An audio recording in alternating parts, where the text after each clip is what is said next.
यदि हम पीतल के बर्तन में कलाई कर लें तो क्या उन्हें तब भी खाना पकाने के लिए इस्तेमाल नहीं कर सकते?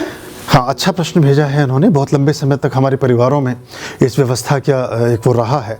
कलई भी एक तरह का केमिकल है पर, और वो कलई जो भी जिसकी भी कोटिंग में ऊपर से करते हैं उसमें सूखे पदार्थों के लिए तो मैं आपको मशवरा दूंगा, लेकिन उसमें पकाएं नहीं उसको। धीरे धीरे फिर वो कलई छूटती जाती है। प्राथमिक रूप से तो एक लेयर कोटिंग आपने करा दी बीच में उसके, वो भी एक कोई क्या केमिकल होता है जिसकी वो कलई करते हैं।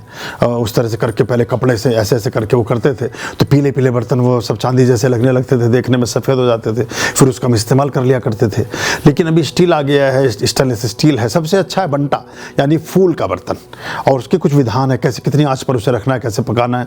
उसमें 99%, 98% जो मिनरल्स और प्रोटीन्स हैं, भोजन की जो गुणवत्ता है वो संरक्षित रहती है, सुरक्षित रहती है। कांसे में बंटे में, फूल में, जो फूल का जो बर्तन है। फिर उसके बाद स्टेनलेस स्टील आता है, इसमें 70%, 75%, 80% तक आप कह सकते हैं। मिट्टी के बर्तन में भी 100% शुद्धता रहती है और गुणवत्ता बनी। मिट्टी की हांडी है, मिट्टी का, इसलिए धीरे धीरे लोग, अभी मैं देखता हूँ दिल्ली में रेड लाइट पर वो तवे ववे बेचते हैं, हैंडल लगे हुए मिट्टी के तवे और चीज़ें। तो मिट्टी में थोड़ा सा कैल्शियम भोजन में आ जाने से हड्डियाँ हमेशा मजबूत रहती थी।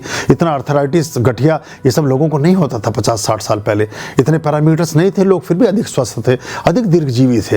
हम अपने दादाओं की उम्र, नानाओं की उम्र देखें तो कोई ऐसा नहीं था जो 80, 85, 90 से पहले कभी किसी को कोई रोग भी लगे हों। थोड़े बहुत अपना कमजोरी सी आ गई, कुछ आ गई, किसी को चश्मा लग गया, किसी का, इसी से काम चल जाता था।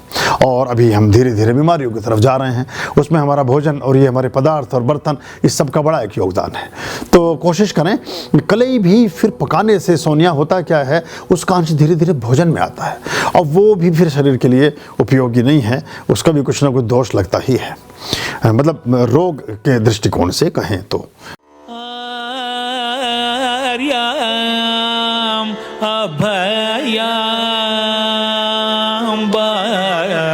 भज रे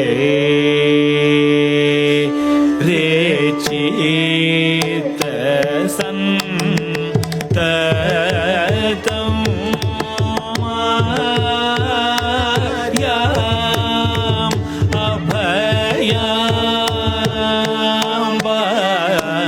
भज